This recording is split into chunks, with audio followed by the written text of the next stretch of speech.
करते हैं और सब कह रहे हैं कि भारत को बड़ा सावधान रहने की जरूरत है जब तक पाकिस्तान की लगाम इस आसिम मुनीर के हाथ में है। मैं आपको इसके बारे में कुछ जानकारियां देता हूं, कुछ ऐसी जानकारियां जो अभी तक आप इसके बारे में नहीं जानते होंगे।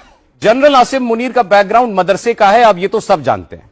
इसके पिता एक मौलाना थे और उसी मदरसे में ये आसिम मुनीर जो है वो उसने अपनी शुरुआती पढ़ाई भी की।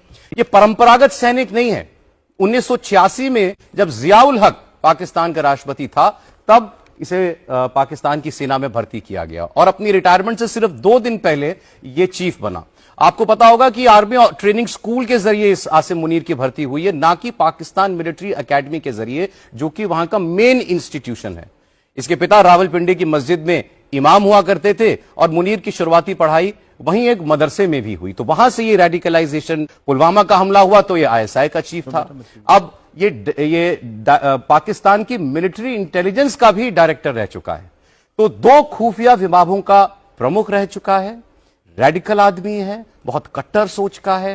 हाफिज कुरान खुद को कहता है, जब बातें करता है तो कुरान की आयतें बार बार अपनी बातचीत में कोट किया करता है और उसी से दुनिया को पता चला कि यह आदमी बहुत खतरनाक है।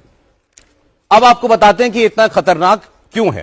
क्योंकि यह समझौते पर यकीन नहीं करता, यह सिर्फ और सिर्फ लड़ाई और जंग में यकीन रखता है और भारत के साथ तो हर वक्त।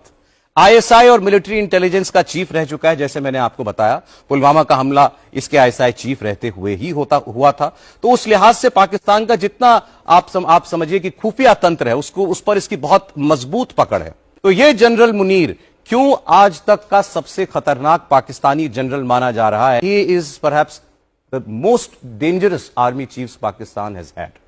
बिल्कुल, आपकी जो आंकलन है और आपने जितने डिटेल्स आप सबके सामने रखे, मैं उससे पूरी तरीके से सहमत हूं। और इसमें मैं कुछ और चीजें ऐड करना चाहूंगा, जिससे हम जब किसी अपोजिशन जर्नल को पढ़ते हैं तो उसके हम देखते हैं कि उसका ऑपरेशनल एक्सपीरियंस कहां ज्यादा रहा है। दूसरी चीज ये है कि जैसा आपने बताया, इसकी जो पकड़ है और ये आईएसआई चीफ रहा, 2 इसने अपॉइंटमेंट्स करे हैं, तो जितने भी बहुत उनके काफी साठगांठ है और अच्छी पकड़ है। इसकी काफी पकड़ भारत में जितने ये कोलैबोरेटर्स हैं या स्लीपर सेल्स हैं, उनके ऊपर भी इसकी काफी पकड़ है। इत्तेहादी में से है कि मर जाऊंगा लेकिन सरेंडर नहीं करूंगा, पहली बात। और दूसरी चीज ये है कि समझौते का कोई चक्कर नहीं है।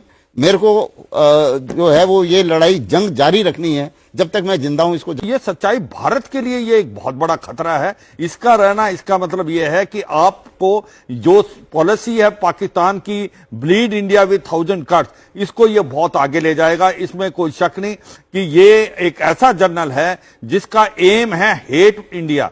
क्या अभी ये घटनाएं बंद होने वाली? मुझे नहीं लगता, क्योंकि ये एक पागल है, जैसे बताएगा ये रेडिकलाइजेशन ज्यादा फैलाने की कोशिश कर रहा है आतंकवादी। सर जैसा जो आप लोग, मतलब ये ऐसा आदमी है जो तबाह हो जाए, अपने देश को डुबा दे, लेकिन सरेंडर ना करे। वो सोच, उस सोच से है ये। इसलिए हमें बड़ा सतर्क रहना पड़ेगा कि ये आइंदा भी जल्दी कुछ कर सकता है।